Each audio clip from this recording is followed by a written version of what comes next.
کی جگہ صدر اول کا قرآنی اسلام لانا، اور سب سے بڑی رکاوٹ اس کے راستے میں جو تھی وہ مذہبی پیشوائیت کی تھی۔ اس سے آزاد کیا جائے گا اس اسلام کو تو پھر یہ اپنی اصلی شکل کے اندر قائم ہو سکے گا۔ اب ظاہر ہے کہ اس کی مخالفت تو ان حضرات کی طرف سے ہونی تھی، وہ تو امت کو ان کے چنگل سے چھڑانے کے لیے کہہ رہا تھا۔ بعد میں تو ان کے ترکش کے تیر فتووں تک ہی محدود ہو کے رہ گئے تھے، لیکن اس دور میں انگریزوں کے خلاف لوگوں کو بڑی نفرت تھی، تو انہوں نے بھی جس کی مخالفت میں کچھ کہنا اور پروپیگنڈا کرنا ہوتا تھا، اس کے لیے فتوے سے پہلے یہ کہتے تھے کہ یہ انگریز نواز ہے، اور اس کے بعد ٹوڈی بچہ ہائے ہائے کے نعروں سے یہ بچہ بچہ اس کی زندگی حیران کر دیا کرتا تھا۔ گلی کوچے میں یہ کچھ جسے کہتے ہیں سیاپا ہوتا تھا، ٹوٹی بچہ ہائے ہائے، جس کے متعلق انہوں نے کہہ دیا اس کے لیے جینا حرام ہو جایا کرتا تھا۔ انہوں نے اس ہتھ کنڈے سے کام لیا، اور مجھے افسوس ہوتا ہے یہ دیکھ کر کہ اس میں یہ یوں ہی ہمارے ہاں کے وہ جسے کہتے ہیں نا پکی روٹی کے ملا، وہ نہیں تھے۔ علماء کرام کے عظیم ترین بطل جو تھے وہ تھا مولانا حسین احمد مدنی علیہ الرحمہ، شیخ الحدیث دیوبند کے، صدر جمعیت علماء ہند کے۔ وہ یہ کہہ رہے تھے کانگریس میں ہندوؤں کے ساتھ شامل ہونے سے یہ لوگ مسلمانوں کو روک رہے تھے کہ یہ ایک متحدہ قومیت بنانا چاہتے ہیں جس میں مسلمانوں کا تشخص مٹ جائے گا۔ یہ کہ مسلمان دین کی بنیادوں پر الگ قوم بنتے ہیں، یہ بھی اقبال نے سب سے پہلے یہ دیا تھا، اور اس کی مخالفت یہ علماء نیشنلسٹ یا متحدہ قومیت کے جو داعی تھے وہ اس کی مخالفت کرتے تھے۔ مولانا حسین احمد مدنی کے متعلق انہوں نے یہ لکھا ہے کہ جو لوگ مسلمانوں کو اس میدان سیاست یعنی کانگریسی میدان سیاست میں اترنے سے روک رہے ہیں اور متحدہ قومیت کی بھیانک صورت ظاہر کر کے نفرت دلا رہے ہیں، بلا شک و شبہ برطانیہ کی ایسی عظیم الشان خدمات سر انجام دے رہے ہیں جو اس کی افواج اور اسلحہ سے بھی انجام نہیں پا سکتی۔ تو پہلی چیز تو یہ کہی کہ یہ ساری تاریخ جو ہے یہ انگریز کی پیدا کردہ ہے، اور یہ لوگ سارے اس کے پٹھو ہیں جو یہ کچھ کہہ رہے ہیں۔ اس دور میں آپ غور کیجئے کہ ذرا سا بھی یہ کہنا کہ یہ انگریز کا حامی ہے یا انگریز نواز ہے یا یہ انگریز کی تاریخ ہے، ایک انسان کو ختم کر دینے کے لیے کافی تھی۔ یہ تو بڑے بڑے برج تھے اقبال و قائد اعظم جو اس سیلاب سے بچ گئے، چٹانیں تھے، روشنی کے مینار تھے یہ لوگ، ورنہ یہ بہا کے لے جاتے۔ بڑے زور کا یہ پروپیگنڈا تھا۔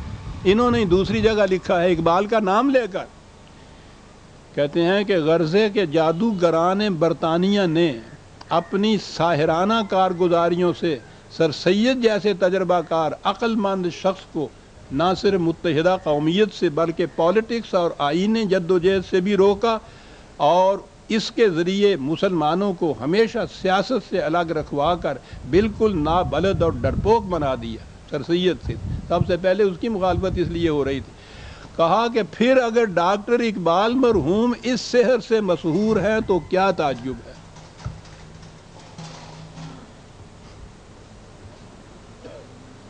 یہ تھے جو الزامات دھرے جاتے تھے۔ عزیزان نمان، آپ احباب آج اس کی اہمیت یا ان کے جو گہرے نشتر تھے اس کی اہمیت نہیں جان سکتے، تو آپ کے سامنے نہیں ہے۔ مجھ سے پوچھئے یہ بات کہ ان کے اس ایک بیان سے یا ایک نعرے سے کیا ہوتا تھا اس دور کے اندر۔ بہرحال سوال یہ ہے کہ اس ملوکیت زدہ اسلام یا شب گزیدہ اسلام کے حق میں یہ لوگ دلیل کیا دیتے تھے؟ کہتے تھے کہ یہ انگریز کو نکالنے کے بعد جو ہندوستان میں آزادی نصیب ہوگی، ہندو ہمیں اس کی ضمانت دیتا ہے کہ اس میں تمہیں اسلام کی آزادی حاصل ہوگی۔ اسلام کی آزادی، ہندو جمہوریت جو ہے مغربی، اس میں کیا کہتے تھے؟ یہی مولانا مدنی کا ہی ہے کہ ایسی جمہوری حکومت جس میں ہندو، مسلمان، سکھ، عیسائی سب شامل ہوں، حاصل کرنے کے لیے سب کو متفقہ کوشش کرنی چاہیے۔ ایسی مشترکہ آزادی اسلام کے اصول کے عین مطابق ہے۔ شیخ الحدیث دیوبند کے دارالعلوم کا یہ فتویٰ دے رہا ہے، اور وہ کہتے تھے کہ کانگریس میں ہمیشہ ایسی تجاویز آتی رہتی ہیں اور پاس ہوتی رہتی ہیں، جن کی وجہ سے مذہب اسلام کے تحفظ اور وقار کو ٹھیس نہ لگے۔ تو مذہب اسلام کون سا تھا جس کو ٹھیس نہیں لگنی تھی؟ وہی نکاح طلاق کے مسائل کا اسلام، وہی نماز روزے کی آزادی کا اسلام۔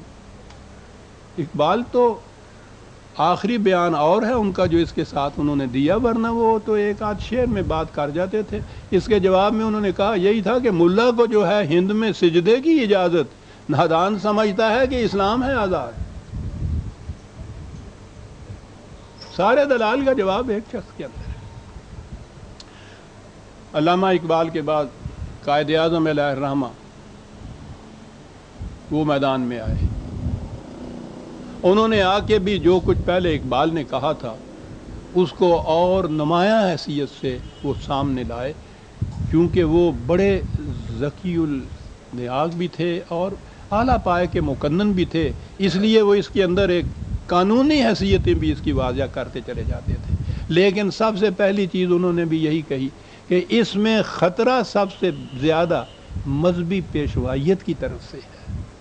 انہوں نے سن 38 میں علی گڑھ یونیورسٹی کے نوجوانوں سے خطاب کرتے ہوئے یہ کہا تھا کہ مسلم لیگ نے کم از کم یہ کام تو کر دیا ہے کہ تمہیں مسلمانوں کے رجعت پسند عناصر کے چنگل سے چھڑا دیا ہے، اور اس خیال کو عام کر دیا ہے کہ جو لوگ خود غرضی کا مفاد پرستانہ کھیل کھیل رہے ہیں وہ قوم کے غدار ہیں۔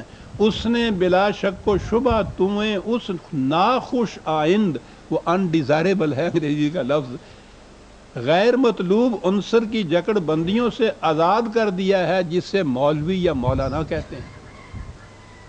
38 میں گویا پہلا ہی قدم جو ابھی عملاً اٹھ رہا تھا سیاست میں، انہوں نے یہ چیز بھی کہی۔ انہوں نے یہ کہا سن 46 میں مسلم لیجسلیٹرز کنونشن کے آخری اجلاس میں تقریر کرتے ہوئے انہوں نے کہا تھا کہ اسے اچھی طرح سمجھ لیجئے کہ ہم کس مقصد کے لیے لڑائی لڑ رہے ہیں، ہمارا نصب العین کیا ہے۔ ہمارا نصب العین تھیوکریسی نہیں، ہم تھیوکریٹک اسٹیٹ نہیں بنانا چاہتے۔ میں ابھی عرض کروں گا تھیوکریسی کیا ہوتی ہے، لیکن یہ سوچ لیجئے کہ اس میں مذہبی پیشوائیت کے ہاتھ میں اقتدار ہوتا ہے بالواسطہ۔ میں ابھی عرض کروں گا۔ انہوں نے تشکیل پاکستان کے بعد بھی انہوں نے اہل امریکہ کے نام ایک براڈ کاسٹ کیا تھا، اس میں کہا تھا کہ پاکستان کی مجلس قانون ساز نے ابھی پاکستان کا دستور مرتب کرنا ہے، میں نہیں جانتا کہ اس کی آخری شکل کیا ہوگی، کچھ بھی ہو یہ مسلمہ بات ہے کہ پاکستان میں کسی صورت میں بھی تھیوکریسی رائج نہیں ہوگی جس میں حکومت مذہبی پیشواؤں کے ہاتھ میں دے دی جاتی ہے کہ وہ بذام خیش خدائی مشن کو پورا کریں۔ یہ وہ اقبال نے کہا تھا، یہ قائد اعظم نے کہا ہے اسلام کے متعلق۔ یہ تھیوکریسی جسے کہتے ہیں، ترجمہ ویسے لفظی تو اس کا خدائی حکومت ہوتا ہے، لیکن جیسا انہوں نے کہا ہے کہ اس میں یہ مذہبی پیشوا خدائی مشن کو پورا کرتے ہیں۔ اس میں ہوتا یہ ہے کہ فیصلے تو ان حضرات کے ہوتے ہیں، لیکن ان کو نافذ ملک کی حکومت کرتی ہے۔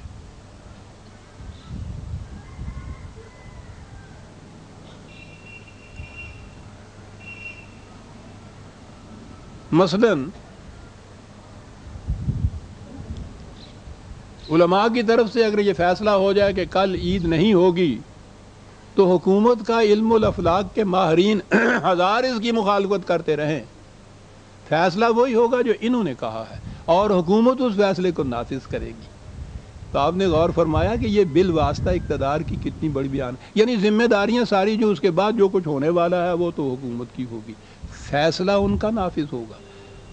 اور یہ اتنی گرفت سخت ہوتی ہے کہ کوئی حکومت اس کی جرت نہیں کر سکتی اس کے بعد کہ ان کے فیصلے کے خلاف کوئی چیز کر سکے، کیونکہ عوام پورے کا پورا سیلاب کی طرح وہ تو انہی کو مذہب کا علمبردار سمجھتا ہے، انہی کے فیصلے کو اسلام کا فیصلہ سمجھتا ہے۔ اس کی مخالفت کسی لیڈر کی طرف سے تو ایک طرف خود حکومت کی طرف سے بھی ہو، عوام برداشت نہیں کرتے اس کو۔ تو آپ سوچ سکتے ہیں کہ یہ کتنی بڑی قوت ہے۔ جسے تھیاکریسی کہتے ہیں.